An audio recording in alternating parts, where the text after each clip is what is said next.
Asalaamu calaykum waraxmatullaahi wabarakaatu kusoo dhawaada tech Soomaali maanta waxaan rabaa inaan idin tuso video ku saabsan inta aadan YouTube-ka videoga gelin sida loo save gareeyo habka oo YouTube-ka u baahan yahay ama dadka oo kula taliyo in ay u save gareystaan. Haddaba aan isla daawano qoraal oo YouTube-ka xaggiisa ka imaaday waa hore. Marka qoraalka waa kana waxaa lagu soo jeedinayaa inaad habkan raacda sidaas ay ka dhigan tahay. Matalan videoga aad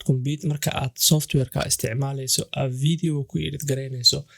ha ahaado Adobe Premiere ama ababka kale software-ada kale aan dhahay waxay ka sameyn yihiin 85%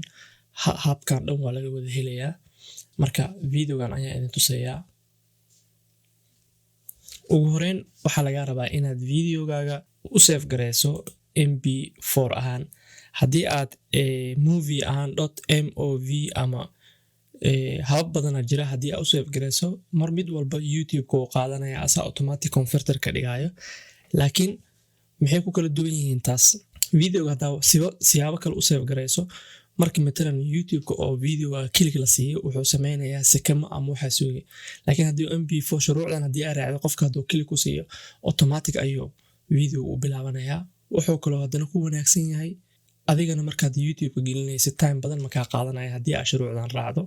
Marka ugu horeeyo waa kan number 1 videogaaga waa inuu MP4 ka koobnaado. Qaybta audio-gana inaad ka dhigto AAC-dan meesha ay ku qoran tahay 96 inaad doorato ama wixii ka badan waa dooran kartaa. Meeshan waxaa laga rabaa video codec-gan waxa waaye waa ujeedaan waxyaabahan meeshan ku qoran oo kaleeto wuxuu videoga inuu matalan go yeeshto iyo waxyaabo badan oo ka ilaalinaya. Marka meeshan ay ku qoran tahay H.264 kana dooranaysaa. Marka qaybta codka waaye waxa ku soo haray frame rate-kan. Frame rate-kan waxa ku qoran 24 25 30 48 wixii kale ku kala duwan yihiin haddii aan sharaxaad yar ka siiyo. Matalan camera ayaa isticmaalaysaa. Cameradaadana waxa u save gareysay 30 frame rate-kan kugu save gareysantaa marka videoga duubaysid. Camera kale adiga leedahay ama qof saaxiibka leeyahay video aad ka soo qaaday ayaa waxa rabtaa inaad isku edit gareyso. Marka haddii videoga 25 ahay oo ama videoga 25 ahay videogana 30 ahay waxa wanaagsan mar walba 30kiina hoos ugu soo degto sababtoo ah 30ka haddii aad hoos u soo degto quality-giisa ma dhumayo. Laakiin 24 ama 25 haddii aad kor u qaado oo ileen waxa sameynaysaa size-ka weynaynaysaa marka kaasi xoogaa videoga quality ka dhima mar walba mid ka yar ayaa la raacaa shuruucdiisa kan haddii adoo 30 hadda 24 haysatid hoos loo soo degaa ama marka taasi waaye. Qaybtan kale oo waxa ku soo harta la dhahay bitrate waxaan aan sameynayna si oo yani Adobe isticmaala Adobe idin ku tusaya haduu ilaa yiraahdo meeshan bitrate-kan wuxuu quseeyaa matalan haddii videoga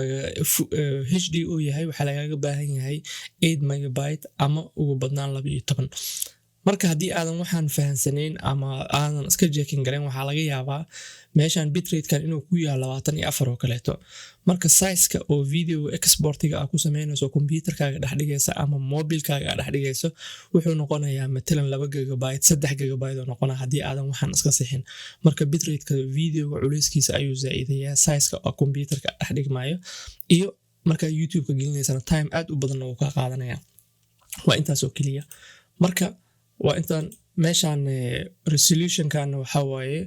markaan waxa special hadda matalan oo kale HD hadaad dooratid kan ayuu ku dooranaya marka automatic waaye laakiin marka mobile iyo waxyaabo jarjaraysa TikTok u isticmaalayso kale ayaa tan u baahnanaysaa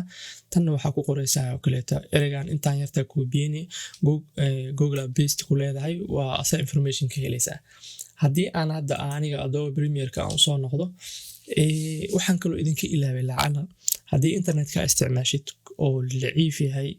ama xawaarihiisa oo aad u yar yahay